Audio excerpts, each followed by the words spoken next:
Kembali lagi di Alur Mundur.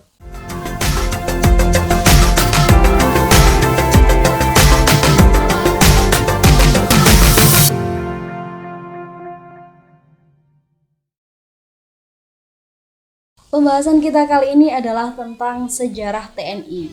TNI diwujudkan untuk menempuh perjuangan bangsa Indonesia guna mempertahankan proklamasi kemerdekaan Indonesia dari ancaman Belanda yang kala itu ingin menguasai dan menjajah Indonesia dengan ancaman senjata. TNI awalnya merupakan organisasi yang bernama Badan Keamanan Rakyat atau disingkat dengan BKR. Kemudian pada tanggal 5 Oktober 1945 berubah menjadi Tentara Keamanan Rakyat atau disingkat dengan TKR. Menurut sejarah yang udah gua baca, BKR diubah menjadi TKR karena beberapa perwira-perwiranya pernah mendapatkan pendidikan dari Belanda. Sedangkan perwira peta atau pendukung tanah air belum pernah mendapatkan pendidikan staf. Tentu saja perubahan ini dibentuk agar tidak terjadi bentrok dengan rezim penjajah Jepang. Pada akhirnya, melalui maklumat pemerintah pada tanggal 5 Oktober 1945, BKR resmi diubah menjadi TKR. Setelah perubahan BKR menjadi TKR, terjadi perubahan lagi menjadi TRI atau Tentara Republik Indonesia. Perubahan ini ditetapkan pemerintah dalam Undang-Undang Nomor 4 Tahun 1946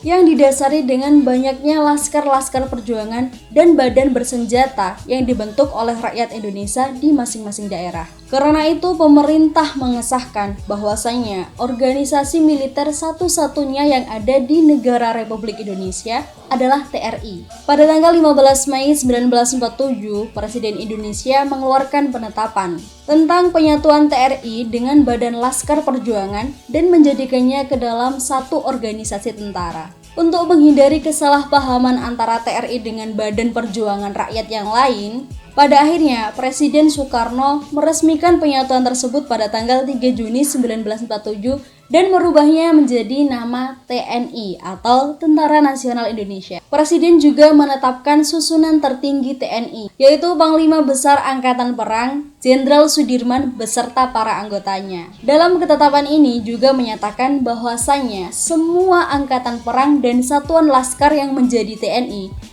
diwajibkan untuk taat terhadap semua perintah dan instruksi dari pemimpin TNI. Setelah konferensi meja bundar pada Desember 1949, Indonesia diubah menjadi negara federasi dengan nama Republik Indonesia Serikat atau disingkat dengan RI. Sejalan dengan itu dibentuk pula APRIS atau Angkatan Perang Republik Indonesia Serikat, yang anggotanya ini merupakan gabungan TNI dan Kenil. Kenil ini adalah sebuah organisasi yang di dalamnya gabungan dari tentara Hindia Belanda. Pada tanggal 17 Agustus 1950, RIS ini dibubarkan dan Indonesia dirubah menjadi negara kesatuan, sehingga APRIS juga turut berubah nama menjadi APRI atau Angkatan Perang Republik Indonesia. Pada tahun 1962 ada upaya penyatuan gabungan tingkatan perang dengan kepolisian negara untuk dijadikan organisasi yang bernama ABRI atau Angkatan Bersenjata Republik Indonesia. Tujuan penyatuan satu komando ini untuk peningkatan efektivitas dan efisiensi dalam menerapkan perannya dan juga untuk menjauhkan dari pengaruh golongan politik tertentu. Pada tahun 1998 terjadi perubahan politik Indonesia yang dilatar belakangi oleh banyaknya peristiwa seperti krisis ekonomi dan kerusuhan sosial, sehingga perubahan tersebut berpengaruh juga terhadap keberadaan ABRI yang pada akhirnya TNI dan Polri resmi dipisah pada tanggal 1